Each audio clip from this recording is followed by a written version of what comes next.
In a classroom, a boy writes his last will. He intended to die, but before that, he wanted to leave a record of his school life. That same day, on the rooftop of the school, 3 boys from his class sang happy birthday to him while kicking him fiercely. They made him eat cake from the floor and recorded it just for fun. When the bell rang, the boys decided to leave, but not before throwing the protagonist's shoes. They had to hurry because the teacher could be very annoying. However, Lee Do-yoon stopped to ask the boy, who was still on the ground, to bring cake the next day, and they would celebrate his birthday next year as well. The boy only responded with a fine while insulting him in his mind. Dajun went searching for his shoes, and the teacher scolded him when he saw him from the window. All the kids looked at him, some feeling sorry for him, others mocking him, and he felt embarrassed, as if he were naked in front of a full auditorium. Dajun endured going to school with his aggressor, but he decided to stop enduring it. He just wanted to be free. In the letter he wrote to his parents and siblings, he confessed that, regardless of whether he was going to a better place or not, it would be better for him if Lee Do-yoon, Yoo Seung-tae, and Bi Joo-won, his aggressors, were not there, especially if the first one wasn't present since he was the worst of them all. He also apologized to his parents for lowering his grades. He had been distressed by what they had done to him and wanted to write everything he had been through. The boy wondered what it would feel like to die. He didn't know the answer, but he liked the idea of his aggressor suffering greatly, being taken away while screaming that he wasn't guilty and begging for forgiveness. It was a shame he couldn't be there to see it, but just imagining it made him happy. On the other hand, there was his family. His brother was a study addict. He would probably be studying at his funeral. His sister would likely be on the phone. He never considered himself good at studying or anything else, so he doubted if his parents would even feel sorry for him. Before dying, he also wanted to express his final wishes. Back at home, everyone sat down to dinner, not paying attention to each other, each absorbed in their own world, except for his mother, who would return later. His brother stood up first, still looking at his study cards. The protagonist apologized, but his father interrupted him, saying he was blocking the television. On the news, they talked about the murders that occurred in a school. The police had decided to reveal the identity of the perpetrator, a student who had killed his classmates after getting tired of being constantly bullied. He had turned himself in the previous evening for brutally killing 7 classmates. Civilians and journalists surrounded him, asking questions and taking photos. He claimed not to be a murderer and passionately defended his actions. After all, only he knew what he had lived through to reach such extremes. He named each of his aggressors. He no longer saw them as humans. He looked into the camera, addressing the victims like him. It was time to stop asking for forgiveness. Nobody cared about what happened to them. They had to take care of themselves, and he encouraged them to do whatever it took to survive. If they didn't want to die, they had to kill. Dajun watched the television attentively. It was as if the person on screen was speaking directly to him. The press conference stopped as the boy became agitated. Controversy erupted over the case when it became known that the perpetrator was a victim of school bullying. The protagonist's father disagreed with the boy's actions and downplayed the fact that he had been abused, viewing them as a bunch of crazies. But inside, the protagonist applauded his words. He was right. Why was he the only one who had to die? The rest of the night, the protagonist spent reading on a forum about how to kill someone and imagined himself doing the same as the boy in the news. However, at the same time, he thought about the consequences and realized he would never do something like that. He hated feeling this way. He just wanted a normal life. He begged for someone else to do it, for someone else to have the courage to kill his tormentor. But he would do nothing and end up dying at the hands of Do-yoon,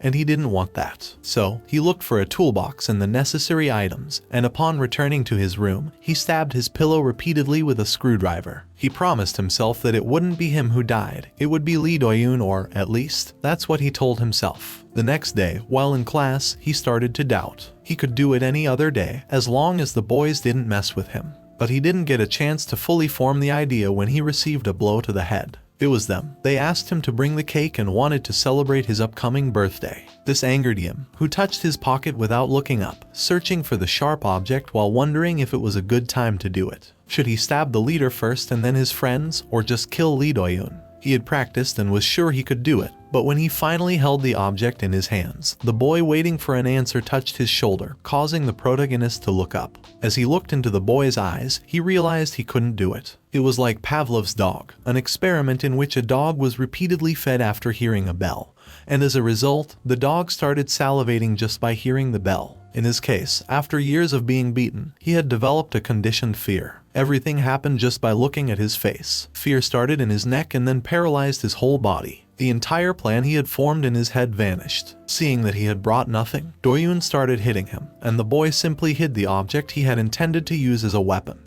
He hated himself. The boy kept hitting him, warning him that he wouldn't escape easily, that they would have a party, and he had to follow them after school. After classes, the boys went to a building under construction. When they arrived, there were some cans of drinks, soda, alcohol, bags of chips, and instant soups. The boy put his arm around the protagonist's shoulder, telling him to cheer up because he had something better prepared for him. The protagonist refused because he had never drunk before, but declining was not an option. Dajun started preparing a special drink in a glass, not only adding the mentioned items but also some used socks, dirt, and a bit of saliva. The boy had to drink it all or they would hit him. When the protagonist tried to refuse, he received a slap and had to muster the courage to drink it.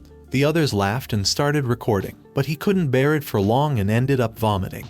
The leader sent the other two for more things and drinks while he continued tormenting the boy for vomiting his concoction. Dajun felt dizzy and really sick, but the bully forced him to drink from the bottle. The protagonist had had enough of the situation and ran off, breaking the bottle in the process. He didn't know why he was fleeing when he would be beaten up again the next day. Dajun caught up with him from behind, threw him to the ground, and started hitting him. Dajun felt a strong pain, regretting having run away. He wondered if it would have been better to drink and die. The bully dragged his victim back by the hair. The protagonist hated having to keep living like this, being beaten to the point of not being able to take it anymore. Just seeing the bully's face scared him, and his mind went blank. When he saw the bully's face, he couldn't do anything, but right at that moment, when he turned his back, the protagonist couldn't see his face. If he didn't see it, he could do it. The protagonist pushed the bully with force just as a truck passed by. When the two boys who had gone to buy things returned, they saw a crowd of people and an ambulance. As they approached, they saw that their friend had had an accident. Meanwhile, the protagonist was running away scared. The effects of alcohol had disappeared, and he was trembling.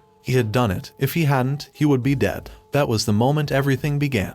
He would survive. After the accident, the protagonist lay in his bed under the sheets, wondering why he didn't run away. Memories of the boy on the ground while he ran away haunted him.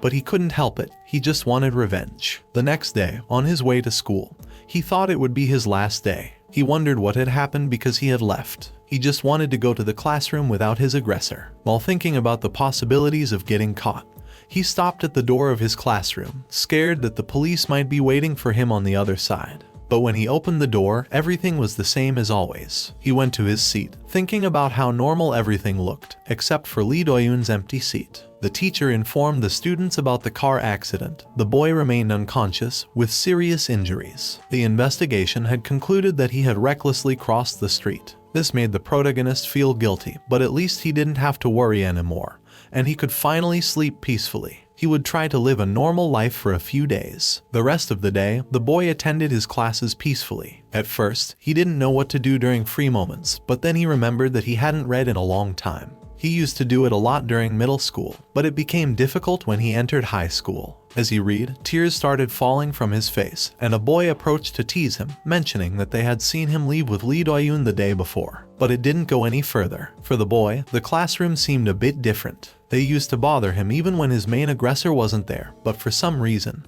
he didn't feel like they were seeking a fight anymore. Moreover, all the bullied kids seemed comfortable. The classroom was peaceful now that Lee Do-yoon was gone. When he started to feel that maybe he had done the right thing and that he wouldn't get caught, a police car entered the school grounds. Everyone started joking about it, but Dajun was worried. A few minutes later, a boy came to the classroom to call him. In the teacher's lounge, an officer handcuffed him while another read him his rights. He was detained for attempted murder. The teachers were shocked and confused. He had lived in a sweet dream for a while, but all of that faded away. After what happened, everything became heavier. Society reminded him again and again of everything that had happened. He was taken to trial, found guilty, but due to the fact that he was constantly bullied and drunk at the time of the crime, he was sentenced to 2 years of probation. There was alcohol in the drink they forced him to take, and his will wasn't taken into account. He didn't go to a reform school, but he still wasn't happy. Later, at the school committee meeting, they informed him of his expulsion. As he left the place, students asked him if he would continue studying and why he wasn't sent to a reform school, but the boy just looked down.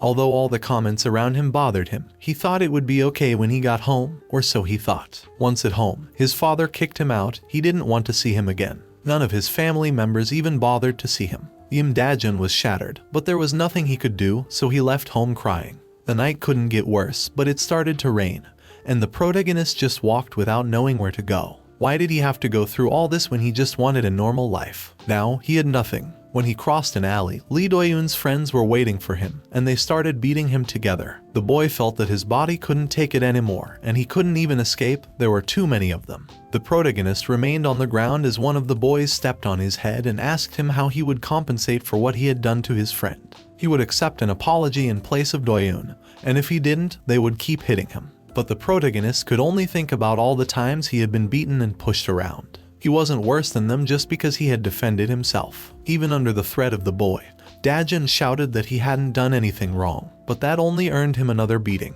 The boy fiercely hit our protagonist, who remained stretched out on the ground. The protagonist managed to touch an object with his fingers and grabbed it. It was a brick, which he used to defend himself, and the aggressor fell to the ground. But the boy kept hitting him again and again while the other men watched. The protagonist would no longer feel guilty. He knew what he had to do to get out of that mess and survive. He had to kill. The other boys began to threaten him, wielding sticks and heading straight for him. The protagonist held the brick tightly as he received blow after blow. He mustered up courage and struck one of them with the brick in hand, making him step back. But another one took advantage of his distraction and attacked the protagonist forcefully in his back, causing him to fall to the ground, which they used as an opportunity to hit him even harder. Two of them held him by the arms, and when the third one tried to hit him, a mysterious man arrived at the scene with ramen, scolding them for being in his home, referring to the construction site. The boys asked him to leave, and he seemed to comply. But when the protagonist let his guard down, the man poured the soup over him and delivered a kick to his face, leaving him unconscious on the floor. The others became alert, but one by one, they were all defeated by the man using unconventional tricks. When he reached the last one, he asked if he was going to fight with that, referring to the stick he was holding. The mysterious man had a folded newspaper in his hand, and the nervous boy thought he might have a knife. But the man threw the sheets, and they turned out to be only chopsticks. He kicked the boy, making him fall to his knees, and started pulling his ears to annoy him. Dajun watched in amazement as the man defeated the whole gang single-handedly. The few who managed to get up ran away, and the protagonist approached to express his gratitude, but the man just called him his property and was upset about the spilled ramen. Dajun seized the opportunity to ask him to teach him how to fight in exchange for buying him more ramen.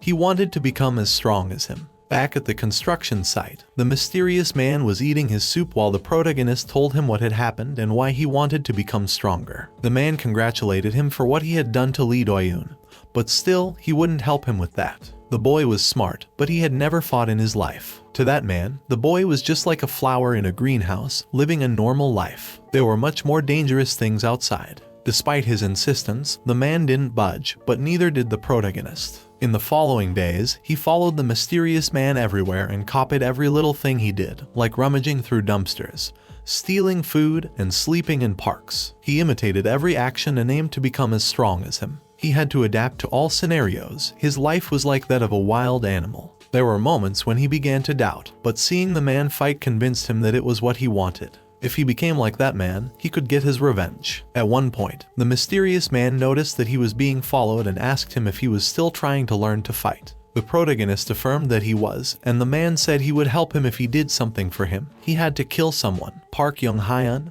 one of his aggressors. The man told him that if he wasn't ready, he could go home, and if he only followed and cried, he would be left behind. The protagonist didn't understand why he couldn't do it, but he continued to be the only one suffering. The man advised him, saying he had hit one of the boys with a brick, and it wasn't wrong, but it wasn't enough. What he was doing was just a rabbit fight, not revenge, just a cornered prank. On the other hand, Young-hyun desperately sought information about the construction worker they had fought with. Unbeknownst to him, the protagonist waited stealthily behind him for the perfect moment to attack. He would switch places with him this time.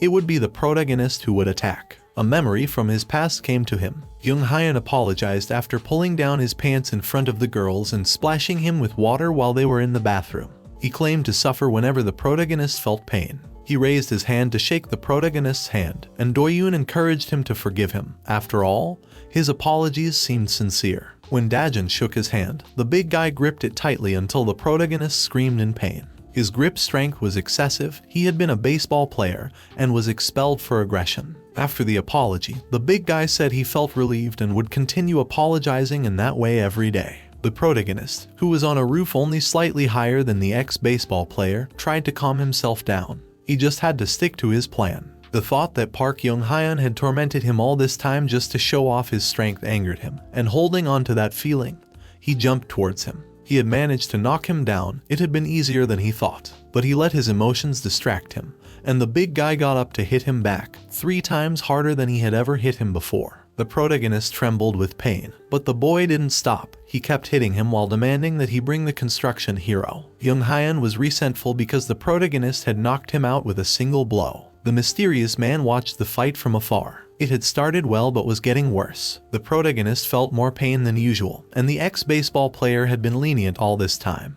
But he wanted to live with the cool guys and feared they would play with him like a broken toy, referring to the protagonist. He had been a fool to come and fight. However, Dajun threw a bag of garbage at him, which broke on his face and confused him. This surprised the man who watched them from afar. It was the moment to attack. Now he couldn't see him, and although this wasn't entirely true, the boy went on and grabbed him by the clothes. But the big guy hit him to free himself, cornering him against a wall. The protagonist tried to blind him, but before his fingers could even get close to his face, the other man firmly held his hands. The mysterious man realized that the boy had been imitating what he had seen in his fights, and while it was good to follow an example, he was doing everything very clumsily. Dajun looked at his aggressor with hatred as he hit him. He felt deceived. He had always had to endure them, and he had been expelled because of them. If he could, he would kill them all. He remembered the moment when the mysterious man asked him to hit Young-hyun. If he couldn't do it, the man would leave, but the protagonist stopped him and said he would try. Although the man believed it would be difficult due to the weight difference, you never know if something could change in his favor. In a street fight, tactics don't matter. He had ruined his life, and there wasn't much to think about. He would do what was necessary. The man seemed to have lost hope that the boy would win and was about to leave when the ex-baseball player hesitated. The boy pushed him with what looked like a knife wrapped in newspapers. The huge guy wasn't going to fall for his trick, but when he took the weapon, he was surprised, and the boy smiled. It seemed like he really had a weapon. Someone standing in front of him with a knife seemingly out of nowhere was highly improbable. But for many people, the mere presence of a knife froze them with fear. The boy kicked the big guy, and the latter started running in the opposite direction. The man who was watching from afar considered that if he had learned to make a fake knife, the other boy must have noticed the different texture when he grabbed it. However, judging by his reaction, he perhaps didn't notice. Dajun was crazier than he thought, and that could end very badly. As Young-hyun ran, he took a wrong turn and ended up in a dead-end alley. The protagonist followed him, seeming to have lost control. He was mad with rage. When he got closer, he hit him hard in the head without stopping. The boy being hit didn't want to lose against what he considered a loser. If only he could do something about it. So when Dajun kicked him, he pretended to be hurt and asked him to stop. But the boy who had been mistreated so many times wouldn't stop for that. How many times had he endured the abuse from him and his friends, always begging, and they never stopped? The protagonist began to cry, unable to stop the painful memories of his past. The man watching from afar thought he had won when he realized the boy had become distracted, and the other boy had taken control of the situation. He threatened him with the knife and brought it down with force to stab him, but it hit the boy's leg. The protagonist smiled. It was nothing but a metal ruler wrapped in paper. Dajun mocked himself for being scared of a simple ruler, and the other boy, filled with anger, started hitting him relentlessly. The man, impressed by everything the boy had achieved, decided to approach and help. He poured a drink on the angry Young-hyun's head, and the boy turned to see him. He recognized him as the same man from the construction site and went after him. But the man remained calm and kicked him hard in the face, knocking him out once again. He approached the protagonist and asked if he knew what would have happened if he hadn't intervened. He wouldn't teach him to fight, although he had come close to passing the test. The boy, still on the ground, reproached himself for letting his guard down. Nothing had changed. He was still the same boy who got beaten. He had lost again. He hit his fists against the ground with anger. The man crouched next to him and asked once more if he wanted to be strong, even if he got beaten like that. The boy nodded, and the mysterious man gave him another chance. But this time, the training would be much harder. Later, they walked through a neighborhood full of stairs where Dajun had never been before, wondering where they were going. On the other hand, the man explained that although for him, the bullies from his school were the worst scum, the real danger he could expose himself to was outside. There were some people whom nobody would accept in schools. It wasn't enough to leave school. If Dajun decided to live on the streets, he would encounter people who were much worse than those he knew now. Those who have nothing to lose are terrifying. There are guys who are incredibly dangerous out there. After saying all that, the man stopped in front of a house. That's where those people gather and live. The boy was surprised and asked why he had brought him there, but the man pushed him inside the house and challenged him to survive there, closing the door and leaving him alone. The protagonist knelt on the floor, wondering what the man meant by surviving, and then looked up at the people in front of him. Still on the ground, he explained how he ended up there. Cho Hangul had brought him there. He had to live with them to learn how to fight. The boys were incredulous, but when it came to him, nothing surprised them. So the red-haired boy, Cha Diob, began to ask if he knew how to do anything. But Dajun denied everything. He didn't know how to do anything. The red-haired boy couldn't believe that Hangul had brought someone so useless, but another boy, with long hair, proposed to let him stay for the night. Diob took him to a small room where there was only a washing machine and warned the boy that he wouldn't stay for free. If he wasn't good at anything, at least he had to put his body to work. The next day, he had to do all the household chores, and when it was time to eat, while everyone else feasted, he only had a can of tuna and a little rice. He couldn't complain since he was already receiving accommodation and food. A runaway teenager like him couldn't change his circumstances, and besides, he felt better there than in school. In the following days, he explored the neighborhood and realized how violent it was. It was much worse than any other place he had been to. He wondered if all gangster neighborhoods were like that. By accident, he made eye contact with a man who was with a group and his girlfriend. Dajun immediately looked away and tried to ignore them, but the man stood in his way and started bothering him. He was only trying to intimidate him and show off in front of the girl. But unlike before, Dajun wouldn't let himself be stepped on again. When the guy prepared to hit him, Cha Diob appeared from behind to defend him, warning him not to get involved with those kinds of people and to finish cleaning up. But the man wouldn't stand for that humiliation and went after Diob despite his friend's warnings. Kim Teek, the boy with long hair, was with him, but fearlessly, he took out a knife and headed towards them. In 2 moves, the red-haired boy left him lying on the ground, and everyone was astonished. Diob asked if anyone else wanted to fight, but the others ran away. The protagonist wondered if all of Cho Hangul's friends were as strong as he was. After this, Hyunti, the man who attacked them before, was furious, complaining about Cha Diob and his group when a man from the shadows approached him, offering his help to take down the gang. Back at home, the protagonist was sleeping when he woke up to go to the bathroom and smelled gas. He quickly left the house and accidentally hit Hyunti with the door, knocking him to the ground next to the gas cylinder he was trying to use to suffocate them. Quickly, the protagonist ran away, and Dajun chased after him, thinking about how Cha Diob had told him he was useless, and he affirmed that there was something he wanted to do. Hyunti kneeled to catch his breath and wondered to himself how the bastard, referring to the protagonist, was okay. The protagonist approached and told him that he didn't sleep in the same room as the others. He also revealed that what he wanted to do was beat up trash like him. A few days before the attack, Diob and Dajun were on a rooftop, with Diob asking why he bothered him to teach him how to fight. The protagonist replied that he wanted to be able to take out people who messed with him in one blow, just like he did with Hyunti and his gang. Diob didn't want to train him, so as a way to get rid of him, he gave him a rope lying around, saying that a weakling like him needed to work hard with that. The protagonist then asked how long Diob trained, to which he mocked him, saying he could do 100,000 jumps in no time, and that was normal for him when he trained. The next day, Diob returned to the rooftop, wondering where Dajun had gone to wash the dishes since he hadn't seen him since yesterday. Although he considered the possibility that he had followed his advice about the 100,000 jumps, he believed that no one was stupid enough to believe that. But he was surprised to find Dajun, who had been jumping rope all night, asking him to finish already because he had only done 47,000 jumps. However, Diob cut him off, telling him to go do his chores, while he wondered what that loser was trying to prove and to whom. Back to the present, the protagonist tries to land a blow on Hyunti, but he manages to defend himself and deliver a strong right punch to his face. He tries to take advantage of his lead to escape, but Dajun chases after him, so he receives another punch to the face from Hyunti.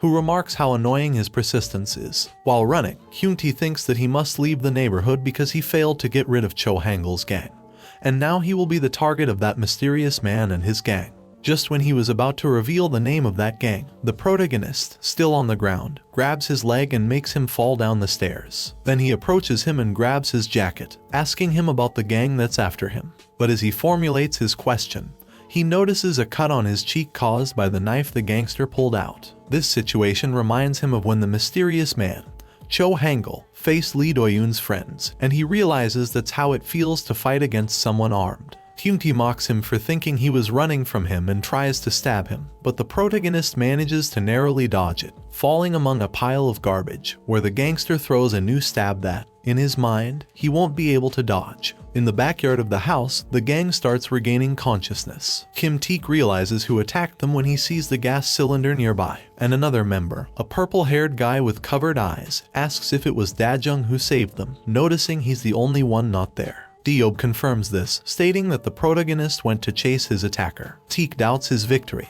but their apparent leader assures him that he will return. He then remembers when he was unconscious, and the protagonist slaps him hard, asking him to wake up, declaring that now they all owe him for risking his life to get them out of the gas-filled room. Although he notices that the redhead hasn't fully regained consciousness, he says that now that he saved them, they have to teach him how to fight, divide the household chores, let him get a job not to be a burden, and even participate in their food feasts. Deob pays little attention to his requests, so the protagonist suggests that they should acknowledge him if he brings back the guy who gassed them. The redhead still doesn't accept the deal, but the protagonist takes advantage of his weakness to take his hand and make a pinky promise as a way to force him to agree. After this, he runs away from the scene, ending the memory with Deob thinking that he won't go down without a fight. Back to reality, the protagonist tightly holds the knife with which the gangster wanted to cut him, not caring about the damage it causes, and without letting go, he pushes him against a fence that separates them from falling into the void. Hyun-tae thinks that even though he looks like a nobody, Dajun has the eyes of a madman.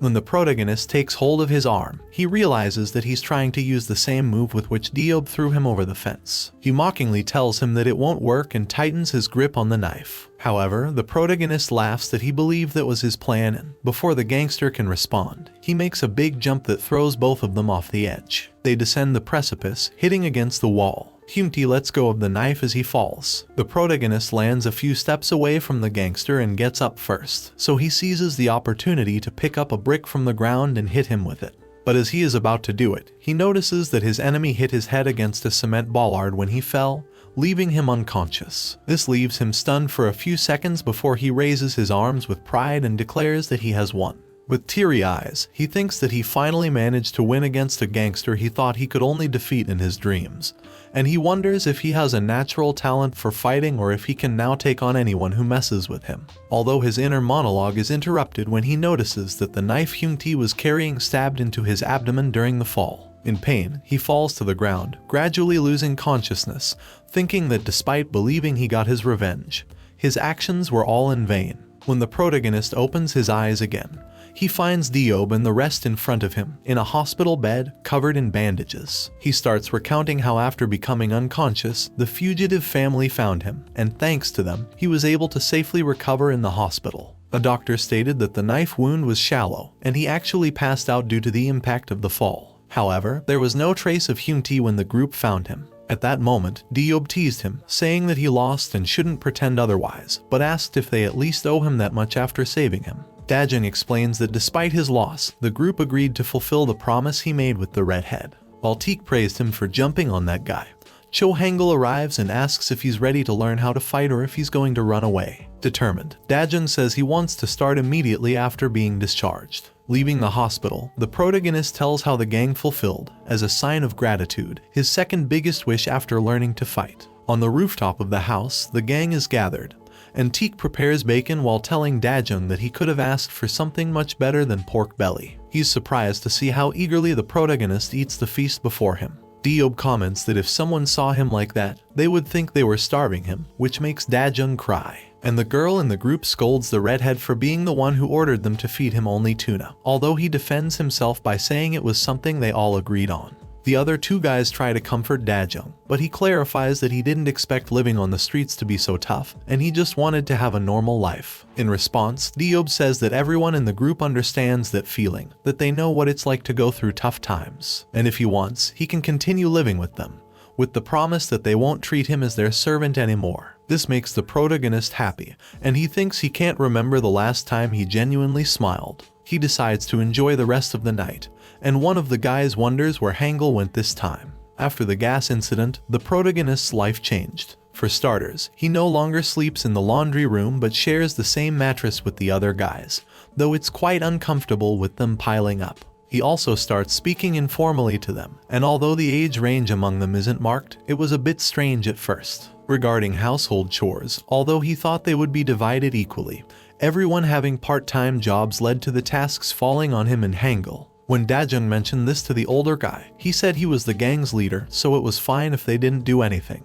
Besides, he was supposedly responsible for teaching him to fight. In the end, when Diob found out about this, he kicked Dajun out, saying that if he wants to live like they're equals, he'll have to work to cover his expenses like the rest, and they'll only teach him to fight when he's earned some money. So, Dajun went job hunting while Hajun bid him farewell and wished him luck, staying behind to clean the house. The protagonist managed to get a job at a pizzeria on the outskirts of the neighborhood. Even though it's only been 2 days since he started, he thinks he already wants to quit. The customers are rude and yell at him for not getting them what they want, and the owner tells him not to be so useless and come work on the weekend, even though it's a weekday job and he hasn't explained anything about what he has to do. Thinking it's better to look for a part-time job somewhere else, he says he needs to use the bathroom, but as he's about to leave, he runs into a beautiful girl who greets the owner as her father and asks about Diob's identity. Neon, as the pizza place owner calls her, tells him that Diob is the new guy and to train him since they're very busy. The protagonist blushes because of the girl and admits that it doesn't change how hard the job is and that, in the end,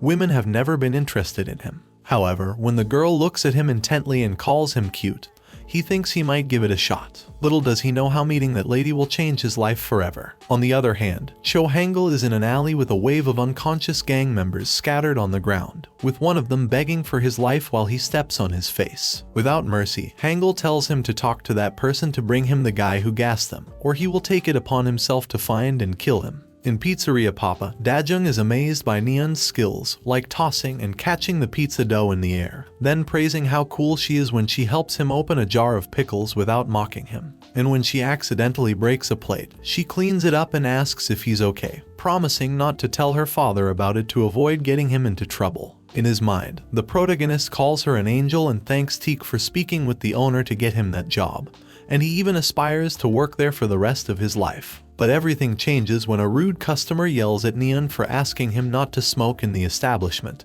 and watches him spill his drink on her. Angry, the protagonist tries to approach to hit him, but the owner stops him and tells him his daughter is okay. So, the boss goes to the customer and apologizes for Neon's behavior, saying she's new, and offers to refill his drink, which the offended man leaves. A submissive attitude that leaves the protagonist perplexed. Later, during the break, Dajun can't contain himself and asks his boss why he didn't do anything when it was obvious that the customer was at fault. Angry, the boss questions what he wanted him to do and if he's trying to ruin his business. On the other hand, Neon takes a more soothing approach and asks the protagonist if he comes from another neighborhood. Then she explains that in that area, there's a dangerous organization, and when such customers come, they're careful not to mess with them as they can't distinguish who's part of that organization and who isn't. Although she admits that there are also people who take advantage of the confusion to act that way. At that moment, the pizzeria owner admits that, of course, he can't stand to see his daughter mistreated, but he has seen businesses destroyed for angering those people. So, to survive in that neighborhood, there's no other option but to endure such abuse. Neon thanks the protagonist for caring, but tells him they're fine since it's thanks to that business that her father can work, and she can go to school. These words make Dajun admit that, although they're the same age, Neon is more mature than him. It's also a reminder that life is much tougher than it seems. After getting used to his job, Hangul starts training him, with the first lesson being to remove the fear he has when hitting someone. Although Dajun says that won't be a problem, Hangul hits him in the face with his magazine, saying that in a serious fight, he'll never beat the gangsters, so he'll have to completely reform him. Although, before they start, he asks if anyone in his family is looking for him, but the protagonist says that even if they were, he has no reason to go back to them. This elicits a smile from Hangul. Subsequently, the protagonist says that Hangul took him all over the place as if he wanted to kill him, making him do all kinds of exercises like running, jumping rope, doing sit-ups, leg work, and more, although he still questions if it's the right training since he hasn't thrown a single punch in the last few days. When Dajun asks Hangul if there's a universal method to win every battle, he responds that he already taught him. And remembering the way he dealt with the guys who harassed him, says he has to make his opponent unable to move, block their vision, and find an appropriate weapon. Although he admits that developing such talents can be difficult, he tells him to keep working hard on the exercises he gave him. But the protagonist asks him to teach him how to punch directly and shows a boxing video on his phone as an example. Instead of changing his mind, Hangul gets frustrated and tries to hit him again with his magazine. But Dajun reacts quickly and dodges it, surprising both of them. So, Hangul unleashes a series of punches at the protagonist, but he manages to dodge each one without much trouble. Seeing this, Hangul smiles sadistically and accepts teaching him how to punch with his body directly. However, instead of being happy, the way he said it makes Django nervous, and he asks him to wait. A few days later, in a warehouse, we find a man beating a motorcyclist with a steel bat, while he's accompanied by Hyunti's former gang members, and one of them asks what to do now that Cho Hangul is hunting their men.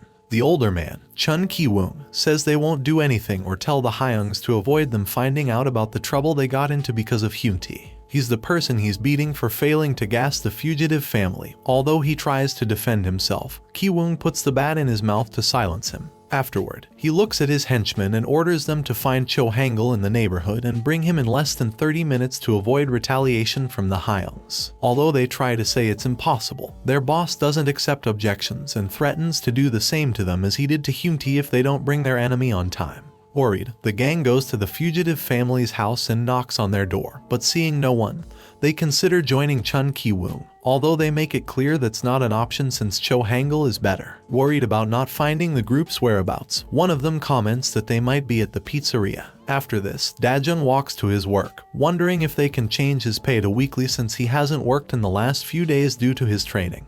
But when he was close, he notices a broken window in the pizzeria, and inside, one of Hyunti's former gang members was lifting his boss while Neon was on the floor. The big guy asks the owner for Kim Taek's location, although he acts like he doesn't know, making him wonder if it's the right place for the criminal he was talking to on the phone. The protagonist watches the scene from outside, surprised, and the gang member notices, so he tells him to leave, which makes him look at Neon while silently promising to save her. But she silently tells him to run and not do anything, as they're fine. This makes Dajun remember all the times Neon helped him, admitting that she's much more mature than him for accepting so much mistreatment to protect the shop and her mother. At this moment, the gangster confirms that this is the right place and demands to know where Kim Taek is. Still, Neon insists they don't know anything. Angry, Dajun says he can't put her in danger, but he regrets not being the same as his companion. After saying this, he enters the pizzeria furiously, exclaiming that he works there. Kim Tae-young, the bulky thug who attacked the pizzeria, was 17 years old, weighed 110 kilos, and was 181 centimeters tall. Although his body was all muscle and no fat, it's surprising to know he never trained in his life. Of course, he used his strength for violence, and no one in school could match him, but outside of it, Chun Ki-woog was someone who could dominate him, and that's why he had absolute loyalty to him. That's why the gangster is surprised that someone as weak as Dajun would want to face him, and in his mind, he imagines the situation as if a small dog were barking at him fearlessly, unaware of his superiority. Underestimating our protagonist, he warns him that he will die if he fights him while spitting on the floor. However, Dajun is not afraid and rebukes Taeyong for spitting, calling him a pig, which triggers his fury, and he attacks him. So, the protagonist thinks about his training, and to block his path, he pushes a chair in the middle that should make his opponent fall, and then thinks about using the thing that Cho Hangul taught him. Then, he starts to remember a few days ago when he was on the rooftop, and the leader of his group began hitting him without touching him to teach him how to throw a punch and move, as well as explaining how the jab and right crosses work. Although he didn't hurt him, the protagonist is paralyzed by the force of the technique, realizing what boxing really is. After finishing, Hangul tells him that from then on,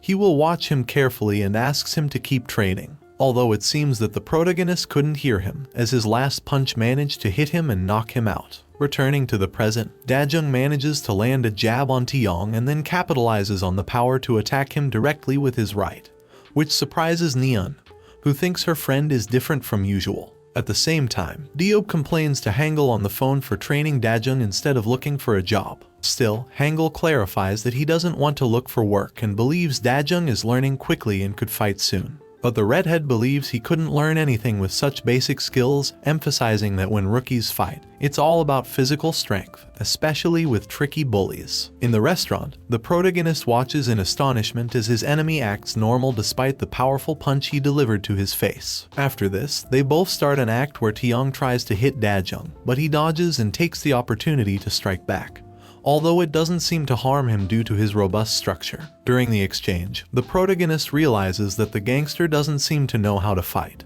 but his strength makes any blow that lands almost deadly, so he opts to continue his strategy of dodging and striking. This goes on for a while until Taeyong corners him in a corner and lifts him by his shirt to hit him and choke him. Gradually, our protagonist is running out of air and wonders if he'll die when Neon tries to get the gangster to let him go.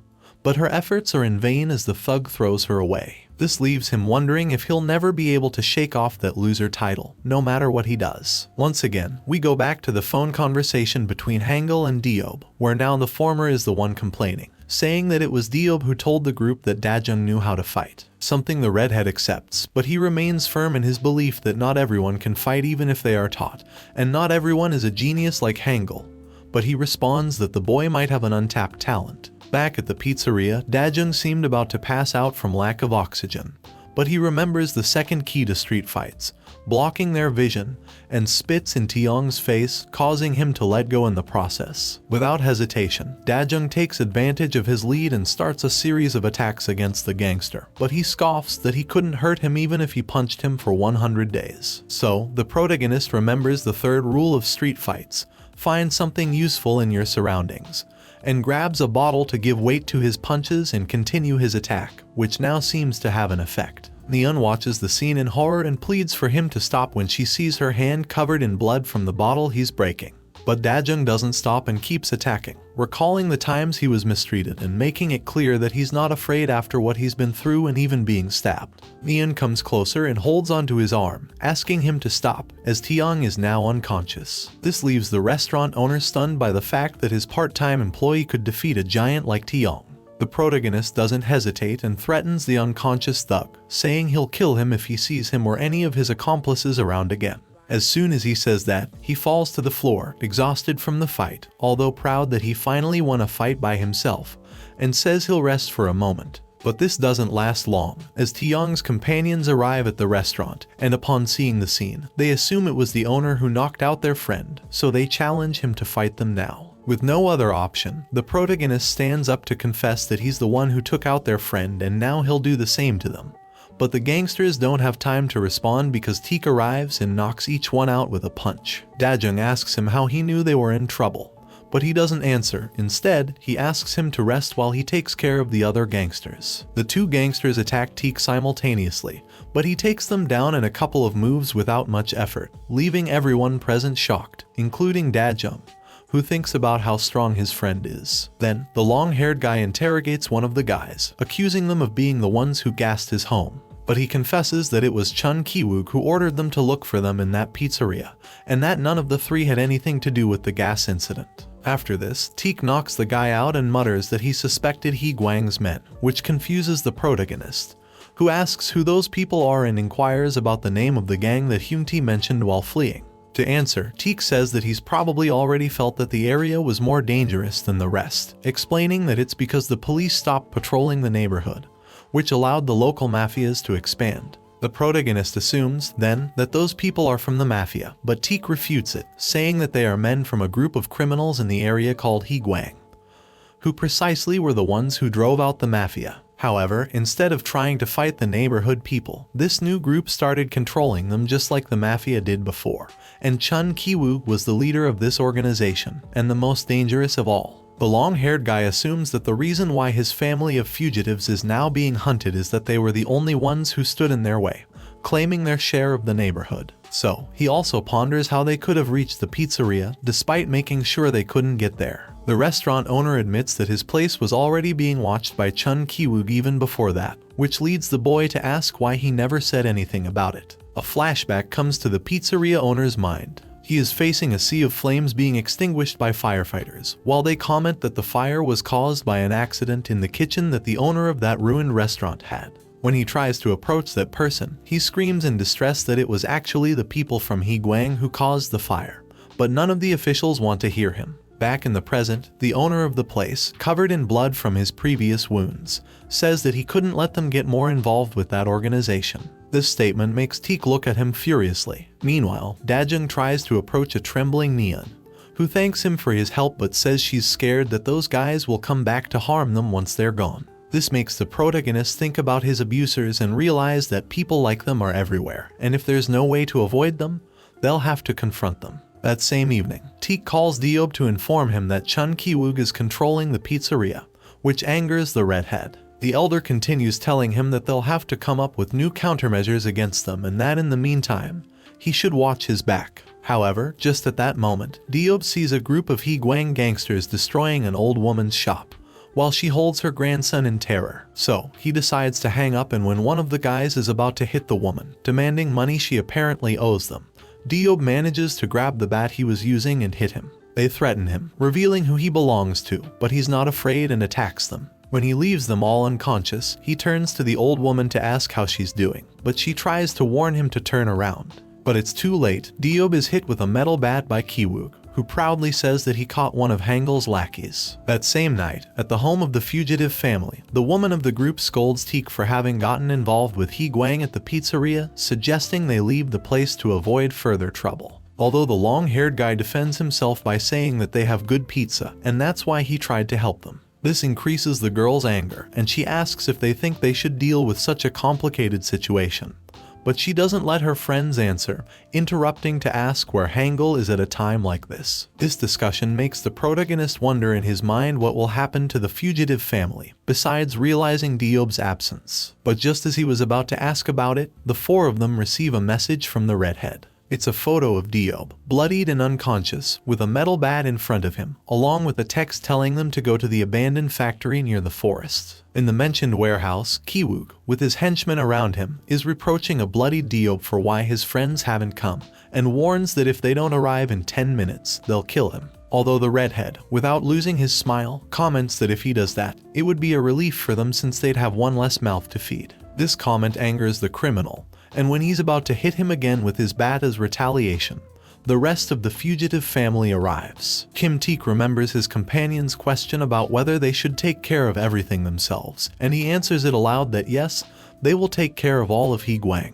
Moments before they arrive, Teak asks Yin Daeng if he'll go with them, and it would be better if he left while he still could. He says he can help, but when asked if he won't be a burden, he remains silent. Back in the present, in the warehouse, the girl comments that there are 10 people in the place, and Diob is the person at the back of them all, next to Ki-woon. On the other side, the redhead mocks that it wasn't necessary for them to come since he can escape whenever he wants. However, this earns him a bat blow from Ki-woon, causing the group's fury, with Teak warning him about what he'll do if he touches him again. But the blonde guy just puts his foot on Diob's head while he's on the floor to provoke them, saying how his team is worthless and insulting Hangul for not showing up. While the rest boil with anger, the girl is the only one who doesn't seem affected and asks why they are listening to him, as Ki-woon is just trying to act tough. She even insults his beard. Offended, Ki-woon orders his lackeys to attack the Hangul family, so the protagonist becomes worried about his group's chances of winning against the large number of gangsters they face. Although his doubts are dispelled when he sees how they indeed manage to overcome the enemy forces. Kim Teak lands a kick that takes down 3 opponents. Ha Sungbin, the guy with hair covering his eyes, executes a series of moves that incapacitate one of the thugs. With nothing else to do, another thug goes to attack the girl and Dajun,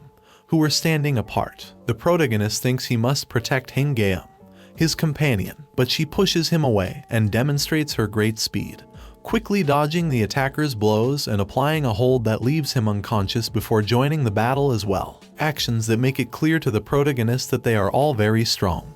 But although he wants to help, he doesn't know where to start. But one of the gangsters is coming for him, initiating a hand-to-hand fight. The protagonist comments that after a while of fighting, they have almost finished half of the gangsters and would soon be able to rescue their friend. However, just as Teak was about to finish off another enemy, Ki-woong attacks him with his bat, which he narrowly dodges. Although the long-haired guy admits he wanted to leave him for last, he agrees to fight. Meanwhile, Dajun barely manages to dodge the blows from the thug who came after him and even manages to corner him near a tank with fire inside. The protagonist seizes the opportunity to take one of the flaming sticks and hit the thug in the face, but the goon doesn't stop and takes him hostage. Thus, while holding a piece of glass to his neck, he warns the others to kneel down and not move, or he would cut him. Teak hesitates but drops his arms. The thug mocks the protagonist, saying they shouldn't have allowed such a burden to come. Dajun and Teak exchange glances, and Ki-woong puts the bat close to the long-haired guy's face, saying that he could work for him and share the profits since it would be a waste to kill him. Although Teak ignores him and says they shouldn't underestimate the protagonist, he punches Ki-woong directly in the face. Then, it's revealed that before coming, the protagonist had asked Teak that if he ever became a burden,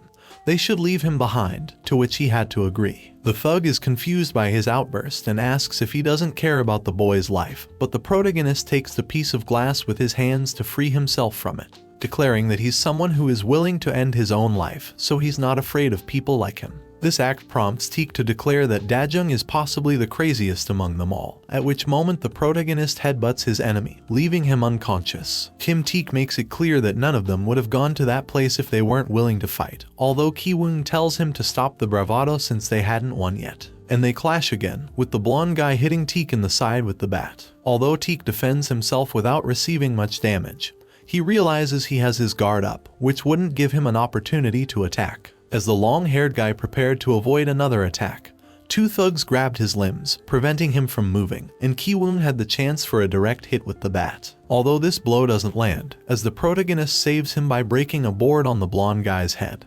But it doesn't faze him, and instead, he turns around threateningly, asking if he's ready to face him. In his mind, Dajun thinks about all the people he defeated, the bullies who bothered him, and admits that Ki-woong is different. He's sure that if he fights him, he will die, and this feeling paralyzes him with fear. Of course, Ki-woong takes advantage of his hesitation and attacks him with the bat in the stomach, leaving him on the floor, and tells him that he will bury him once he's done with his friends. However, when he turns around, he finds that all his henchmen have been defeated, and the rest of the Hangul gang looks at him with anger, making him wonder if a 3 versus 1 wouldn't be unfair for people who consider themselves vigilantes. But Gaeun calls him a hypocrite for that and clarifies that fair play doesn't apply to someone like him. The 3 of them regroup and attack Ki-woong together. Ha Sungbin dodges a bat blow and lands a clean jab to his side, although it seems to have no effect on him, and he prepares to counterattack. Teak manages to get on his back in time to avoid an attack that undoubtedly would have been fatal, but it doesn't prevent the blonde guy from kicking Sungbin, sending him flying. Gaeun takes advantage of that moment to grab his leg and try to make him fall. Ki-woong lets out a furious scream and manages to free his hand with the bat to attack the girl and send her flying. Then, he takes Teak's hand and sends him flying as well. Such a display of skills surprises the group, so the long-haired guy says they'll be fine as long as they don't get careless. Nevertheless, the blonde guy seizes their hesitation and offers all of them to join him, making it clear that it's their last chance and they should think it over. King Gaeun doesn't let herself be intimidated and tells him she'd rather leave that life of fugitives and go back home than join him. Her companions seem to agree, although it makes Ki-woong laugh, and he hits his bat against a wall. Suddenly, a new horde of dozens of Higuang members appears out of nowhere and surrounds the group. With a new order from their leader, these people manage to easily defeat the group and subdue them. With the fugitive family on the ground, Ki-woong reveals to Teak that his men told him that the staff at Pizzeria Papa knew their location but refused to tell him. So, he decided to send Yoon Seungbo, a deranged arsonist, to teach them a lesson. He takes out his phone to give his henchmen the order to destroy the restaurant, but Daeung, still on the ground, bites his leg. Ki-woong steps on the protagonist's face, but he thinks of Neon and everything he had to do to protect her father and the restaurant, and he increases the strength of his bite while shouting at him to leave the pizzeria. The blonde guy is surprised that he won't let go, but without further ado, he gives him a powerful bat blow that leaves him unconscious. Then, he takes out his phone again, but this time, he calls his pyromaniac to talk to him about the pizzeria. However, when he hears the voice on the other end of the line, he freezes. Behind him, one of his men falls covered in blood, while the person on the phone asks if he was looking for him. It was Cho Hangul, who had defeated and brought Yoon Seungbo to that location. Still speaking on the phone while facing Ki-woong, He says that today, even if everyone begs him on their knees, he won't stop. Ki-woong looks at Cho Hangul with a smile, mocking him that he supposed he had been running away from him. Although the rest of his squad is surprised that this is the person they were searching for, the one who had taken out so many of their men. Hangul simply replies that he was also desperate to find him, so he could have extended a more direct invitation. He praises Hangul for taking out his friends since they are not easy to defeat, and it had been a while since he saw Teak in such a state. In response, Teak says that he would have avoided that if Hangul hadn't meddled in his business. But Hangul tells him that's nonsense since they are nothing more than imitators of the mafia, and the moment he messed with his family, he couldn't even expect to leave that place in one piece. One of the thugs angrily goes towards Hangul, but he easily dodges the attack and breaks the thug's arm, which leaves the rest of the gangsters surprised, making them hesitant to attack when they see their opponent's skills. This angers Ki-woong, who promises $100 to anyone who can drag him away. At that moment, everyone present attacks, but Hangul manages to disable each one of those who stand in front of him with just a few moves. He delivers direct blows to their faces, throws one over another, and even impales one with a piece of wood. This display of power reveals to the barely conscious Dajun that his leader was only playing during the moment he rescued him from the bullies, and this is his true ability. Meanwhile, Ki-woong seeks to gain a new advantage, so he takes Kim Teak and threatens to break his arm with his bat if he doesn't stay still. Although Teak looks at the scene for a moment, he strikes the thug who tried to hit him.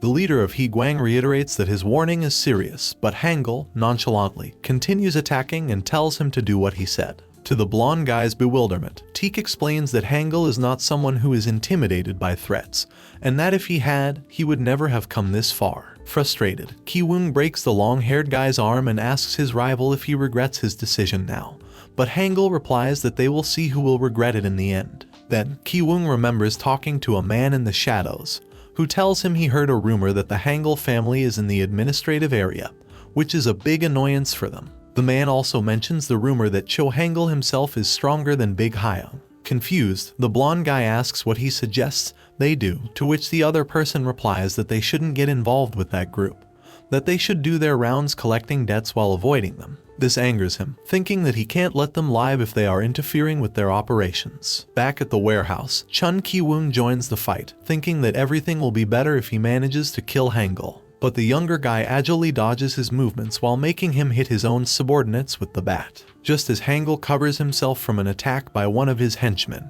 he declares that only the blonde guy is left, as he likes to save the best for last. The muscular guy tries to hit him with the bat again, but Hangul manages to avoid his movements and counterattacks with several punches that disorient the blonde guy. While Hangul admits that he is quite strong, understanding how he defeated his friends, he declares that he is much stronger and won't be beaten. He then delivers a powerful kick that bends Ki-woong's bat and leaves him lying on the floor. Without mercy, he asks him to get up because he's not done with him yet. Angry, Ki-woong gains momentum and tackles Hangul to the ground, proceeding to hit him multiple times while Hangul defends himself. However, this advantage doesn't last long, as Hangul manages to stop his arm and place his legs on his head, applying a hold that breaks his arm.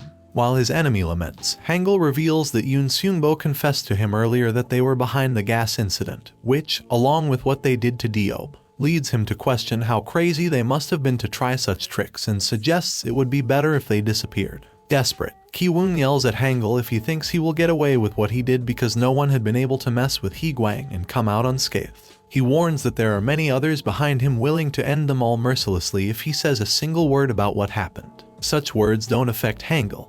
He grabs Ki-woong by the hair and drags him towards one of the tanks with fire in the place. At that moment, the blonde guy starts to remember again his conversation with the man in the shadows, asking him why he's so afraid of Cho Hangul, if they could send a group to easily take him out. His declaration makes the man laugh, saying that no one from Higuang messes with him or his group because they know that if they fail, Hangul won't deal with them easily. Back in the present, Ki-woong begs him to stop while his adversary gets closer and closer to that tank with flames. Ki-woong implores Hangul to stop, mentioning the other things he did to him.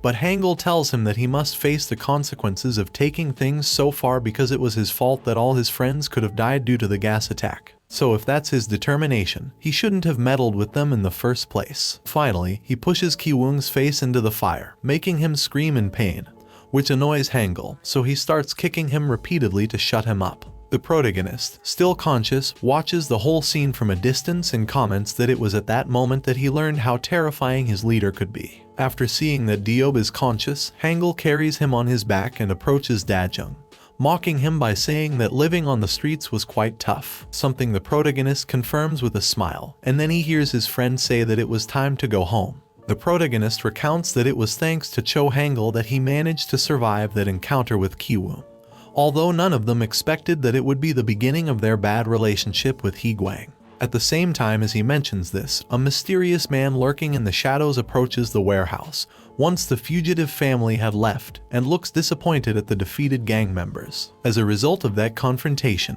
everyone except Hangul was hospitalized for a while. Although it would be difficult to settle the hospital bills, they were fortunate that the owner of the pizzeria found out about the incident and paid all the outstanding accounts, perhaps as a way of thanking them for getting rid of Chun Kiwoon. After that event, Higuang stopped bothering them in that area and Kiwoon disappeared from the scene. But even though they hoped everything was resolved, once they returned home, Hangul gathered them all to tell them that the gang would return. Higuang had many more men who could easily replace Chun Kiwoon as their leader. Cho Hangul explains that although Higuang is not very cohesive as a group, as they use their money to get runaway teenagers to do their work, and if they send someone like Kiwoon to provide the payment, they would immediately resume their activities in the area, and now come directly after them for being responsible for eliminating their previous leader. So they will have to decide whether to leave that area to avoid any risk or stay and prepare to fight when the time comes. Dajun looks hesitant, but Diop, who is covered in bandages, says he knows they have nowhere else to go and that this is the only place they belong. Everyone agrees with this except the protagonist, who maintains a downcast look. That same night, the protagonist seizes the opportunity to meet Hangul on the rooftop to talk to him. Immediately, Hangul wonders what he wants to talk about, as he finds it impossible to think that he would abandon them at this point, which the protagonist confirms. What he really asks is if there is no faster way for them to become stronger. Hangul tells him that there is no need to push himself too hard, and he admits that he is surprised he has been able to keep up the pace he has had in his training. Despite being aware that he has changed in a short period of time, he admits that his battle with Kiwood made him realize how weak he still is, so he insists on finding some way to at least be on the same level as the rest of the group. After thinking about it, Cho Hangul confesses that, in fact, there is a very strict method to achieve that, so he agrees to give him that special lesson after seeing Dajung's great determination. At the pizzeria, the protagonist is working while confessing that the place has been much quieter since Higuang disappeared, and the number of customers has also decreased, making it much easier to manage. Although he didn't know how long this period of peace would last, he believed it would be fine if it lasted a long time. While taking out the trash, he encounters Neon, who had returned from school, and greets her. She doesn't respond but trembles while closing a garbage bag containing a pink teddy bear. Worried, he asks her if she's okay, and she answers affirmatively, although Dajung doubts the truthfulness of her response, as he had never seen such a dark expression on her face. To change the subject, the girl asks if he goes to school, to which he replies that his life revolves around working at the pizzeria and doing household chores. Her question makes Neon think, and she sporadically asks him if he would like to go out together tomorrow after she finishes school. The protagonist accepts, and only when she leaves does he realize that he will go on some sort of date with the girl he likes. The next day, the protagonist goes to Neon's school as she was taking a long time to come out. He feels embarrassed because he has fixed his hair and is wearing clothes that are atypical for him, following Diob's advice, who found him before leaving and made him dress that way. When he looks at his reflection in a car's mirror to see if he really looks good, he hears the laughter of some girls who are talking about something, and he thinks they are making fun of him, which makes him even more embarrassed. However, when he sees some guys leaving school, he realizes that even though it hasn't been long since he stopped attending school, dressing in a uniform like everyone else, it feels as if they are worlds apart now. When he turns to look inside the school to find Neon, he sees her surrounded by several of her male classmates. One of the guys, who has neatly combed back black hair, hands her a teddy bear, saying that he will do well with her. This action causes the other boys to say that she's the only one he acts like that with and that she should value it. This makes Dajun feel bad as he doubts he could compete against a handsome guy like that. Still, he remains confused as to why his friend has such a scared expression. The boy tells Neon that, this time, she better not get rid of that doll, which prompts her to throw her gift on the ground, asking him how he knew she got rid of the teddy bear. She exclaims that she found out that both teddy bears have cameras, a revelation that the protagonist himself overhears from a distance. His high school companion remains unfazed, although he is impressed that the protagonist noticed it, given how difficult it is to get those toys. Admitting that his efforts have been in vain, he says he will have to change his plans and reaches for the girl. But before he can grab her, the protagonist grabs his wrist. The other two boys mock Dajun's appearance, calling him a loser, but he doesn't get angry about it. Instead, he stares at that well-combed boy and asks him if he has ever been beaten by a loser. The well-combed boy, Dongha, taunts and pushes Dajun, asking if he thinks he's some kind of justice hero. And then he takes Neon's hand, demanding that she go with him. However, his friends warn him about the protagonist.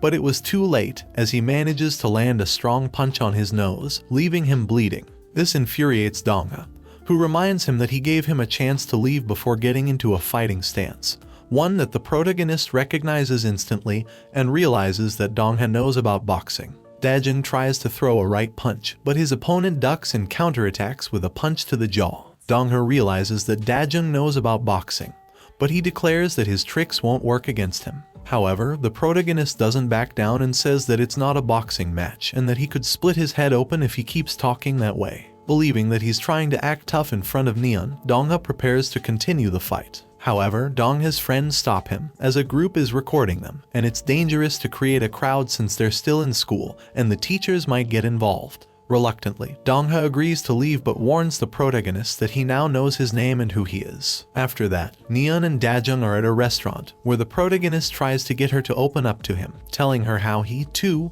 was bullied at school and felt like a burden if he told anyone. He now thinks it would have been better to open up to someone instead of being alone with his negative thoughts. He warns her that if she just endures all the bad things that happened to her, both in the store and outside of it, she will lose herself in the end, just like what happened to him. He promises to help her if she opens up. The honesty of his words makes Neon burst into tears, saying how difficult it is for her. She proceeds to tell how Sung Dongha seemed like a good guy at the beginning of the semester when she met him in her class, but over time, he began to show his true colors, doing things that barely crossed a moral line. When she realized something was wrong, there was nothing she could do. She recalls a moment where he sent a chubby guy from their class to touch her inappropriately, and then confronted her, saying there was nothing she could do about it. She had to endure going to school while being harassed and couldn't tell anyone because she didn't want to cause problems for her father, who was dealing with He Guang at the time. The protagonist feels angry after hearing the truth and admits feeling guilty for not noticing that Neon was going through so much, as she always looked happy. When it's time to say goodbye, she thanks him for helping her vent, and he promises to take care of Dongha. On the other hand, Dongha is at a club with his friends and a girl, whom he has menacingly wrapped his arm around, demanding that she sing for them. The girl pleads with him to let her go, but he tells her not to ruin the mood. Suddenly, the girl's boyfriend arrives and sees what he's doing. He tries to hit Dongha to defend her, but Dongha is much faster and ends up punching him in the face. Then he starts kicking him while he's down, making the girl kneel and beg him to leave him alone, to which he agrees if she starts singing. Trembling, the girl starts singing immediately, impressing one of the people present with how her attitude changed, calling it true love. Dongha finds this funny and orders them to keep an eye on both of them while he goes to the bathroom. While walking to the bathroom, Dongha talks with one of his friends about the girl they are with, saying that she's somewhat boring and that Neon would be much better. His friend tells him that she's too proud for that, and Dongha responds that everyone has their weak points. Then, Dongha asks if he found any information about Dajun, and his friend reveals that he found out he was expelled, which makes Dongha wonder how Neon knows a vagabond like him. His friend asks if he wants that information to take revenge for what happened earlier. However, Dongha says that good girls will do anything for their man, using the example of what happened earlier with the singing girl. So, he orders one of his henchmen to follow Dongha to do the same to Neon. He plans to go tomorrow to find the protagonist to beat him up and make Neon yield to them. However, the protagonist arrives and says that it won't be necessary. He punches Dongha's friend in the face with a fire extinguisher, declaring that he's there to crush their skulls. Surprised, Dongha asks how he knew where he was. The protagonist replies that the guy who was following him got lucky. He remembers how Cho Hangul found him and revealed his location after brutally beating him. Dongha doesn't want to be intimidated, so he attacks, saying he's glad the protagonist is there. But the protagonist thinks angrily about everything that guy has done to Neon. He opens the fire extinguisher to spray him, blinding his vision, and thinking that he has nothing left to lose in his life,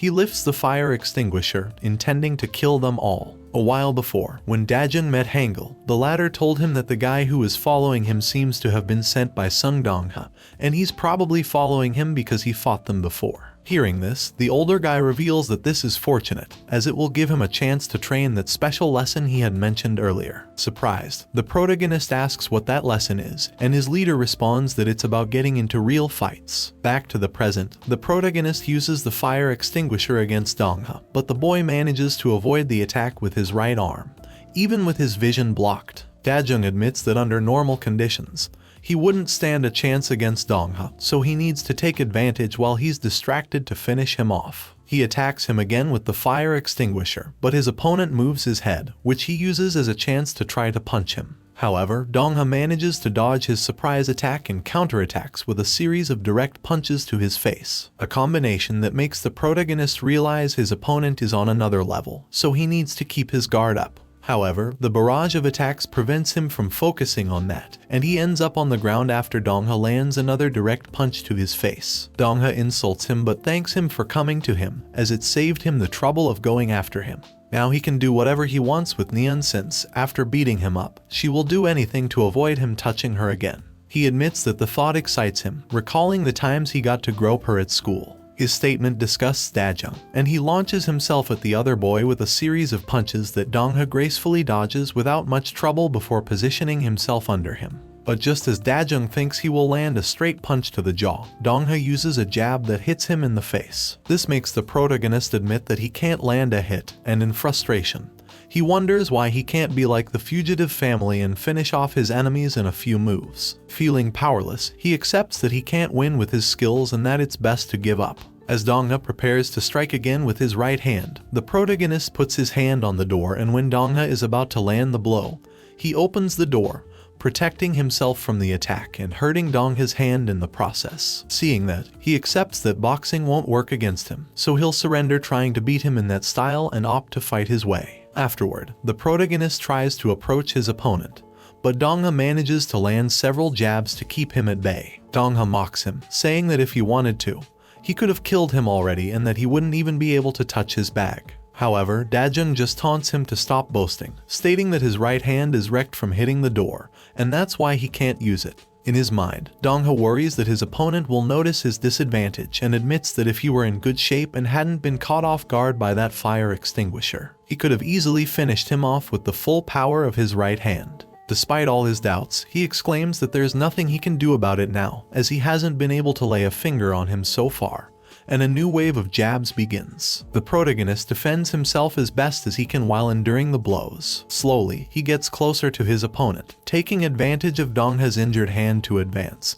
but Dongha prevents him from achieving his goal and lands a straight punch to his jaw with his right hand. However, using his injured hand caused Dongha to be distracted by the pain, which the protagonist uses to close the distance, and embraces him in a way that restricts his movements, a move Hangul taught him before. Once again, Dajun recalls a moment earlier when he complained to his friend that he should teach him another move, but Hangul explained that even if he learned something new, he still wouldn't stand a chance against a former boxer. This confuses him, and he asks why he should fight then if he has no chance of winning. Hangul responds that losing is also something that will help him improve. But this doesn't make Dajun feel any better, and he says he can't lose if he wants to help Neon. Seeing his desperation, Hangul puts his hand on his head and asks him if he really thinks he's a former boxer, because if that's the case, then it's best to get close and grab him to prevent movement. Although he has a name in boxing, he doesn't see it as something important to mention. Dongha is surprised and yells if he endured everything just to use a clinch. But Dajun follows Hangul's instruction, grasps the back of Dongha's head, and delivers a powerful knee to his ribs while asking him what that clinch is. He continues to remember Hangul's words about following up with a barrage of knee strikes, no matter which area he chooses. The protagonist continues to deliver multiple knee strikes to Dongha. Dongha thinks his situation is dangerous and about to collapse, but the thought of being defeated by that loser gives him strength,